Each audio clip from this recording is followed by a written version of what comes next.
बहुत तरह के कैंसर होते हैं जो बहुत ज़्यादा मात्रा में पाए जाते हैं, बहुत ज़्यादा वो हर जगह पाए जाते हैं। जैसे मुंह का कैंसर सबसे ज़्यादा भारतवर्ष में पूरी दुनिया में है, बांग्लादेश के बाद सबसे ज़्यादा मुंह का कैंसर।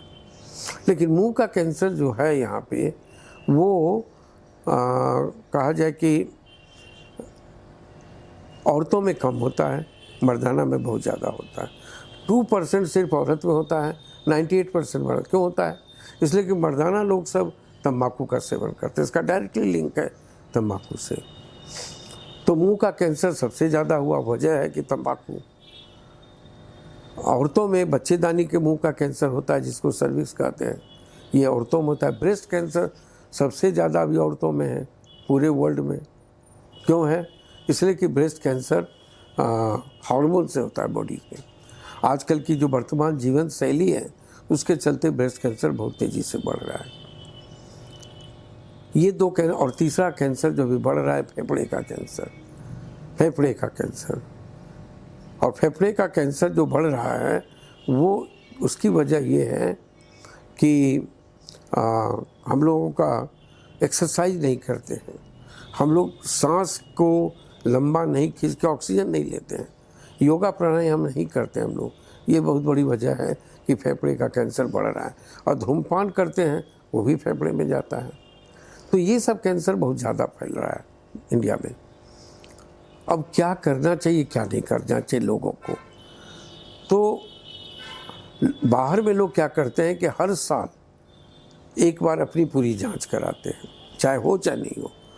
हर स्वस्थ व्यक्ति आता है, जांच कराता है, और हमारे पास हॉस्पिटल में एक्सपर्टीज है, हमारे पास ये है लेबोरेटरी है जहाँ की जांच के साधन है। हम लोग जांच करके बता देते हैं कि आपको कैंसर है या नहीं है पहले ही। लेकिन ये आना पड़ेगा अस्पताल वैसे आदमी को जो स्वस्थ समझते हैं यहाँ में। तो विदेश ने ये करके देखा, उनकी रेट बहुत अच्छी हो गई और कैंसर के शुरुआती दौर के केस बहुत मिलने लगे वहाँ, जिनका इलाज करके वो ठीक कर देते हैं। तो पहला चीज़ यही है कि लोगों को हर बार आना पड़ेगा अस्पताल और अपने आप को दिखाना पड़ेगा, संपूर्ण जांच करानी पड़ेगी। तो यदि आपको लगता है, किसी को लगता है उसके शरीर में कोई गांठ है और गांठ ठीक नहीं हो रही है, गांठ ठीक बढ़ रही है, तो वैसी हालत में उसको जांच करानी चाहिए जाकर के किसी एक्सपर्ट से। जांच कराने से क्या होगा कि उसमें हमें पता चल जाएगा कि उस गांठ में कैंसर के है कि नहीं, वो जांच से पता चल जाता है।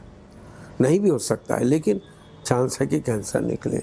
किसी भी औरत को यदि उसके स्तन पे कोई गांठ है और वो गांठ जो स्तन पे है वो गांठ परसिस्ट कर रहा है, छोटा नहीं हो रहा है, उसका आकार बड़ा हो रहा है, तो वैसी स्थिति में वो गांठ जो है कैंसरस हो सकता है। इसलिए कि औरतों में कैंसर बहुत ही ज़्यादा पूरे वर्ल्ड में मिल रहे हैं।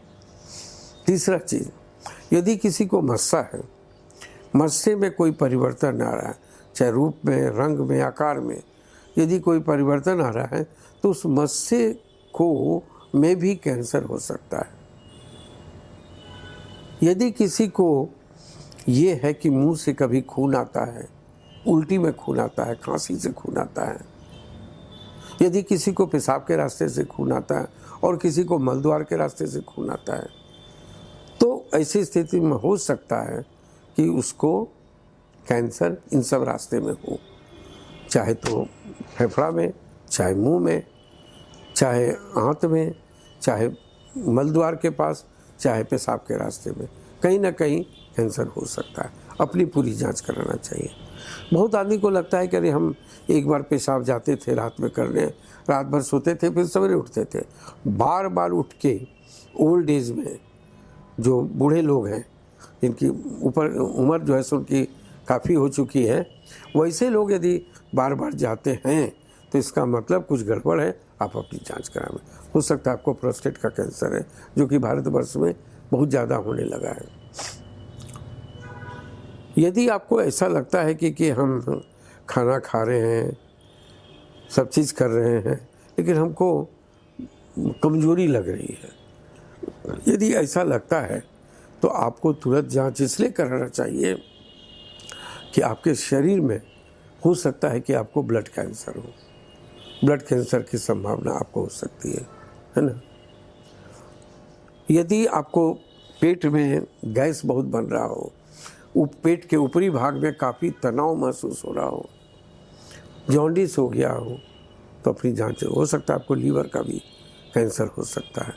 मेरे कहने का मतलब है कि ये सब चीज़ें हैं कि आप इंतज़ार मत कीजिए कि हम साल में एक बार जाएं। साल में एक बार जाते हैं दिखाने, अच्छी बात है, लेकिन जैसे ये लक्षण नज़र आने लगे, जो मैंने 8-9 लक्षण बताया, यदि ऐसा है तो आपको तुरंत अस्पताल जाना चाहिए, तुरंत अपने आप को दिखाना चाहिए और परीक्षण कराना चाहिए। यदि आप ये कराएंगे तो आपको फ़ायदा तुरंत होगा, और यदि शुरुआती दौर में है तो आप ठीक हो जाएंगे। तो ये चीज़ बहुत इम्पॉर्टेंट है।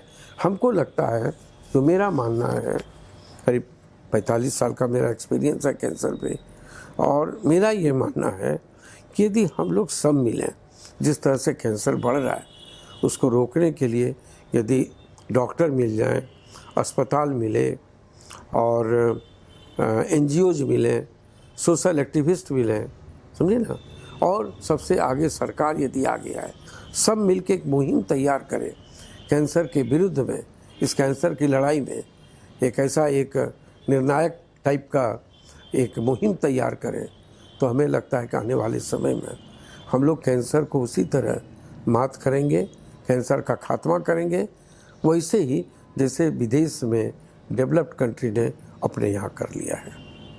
बहुत बहुत धन्यवाद।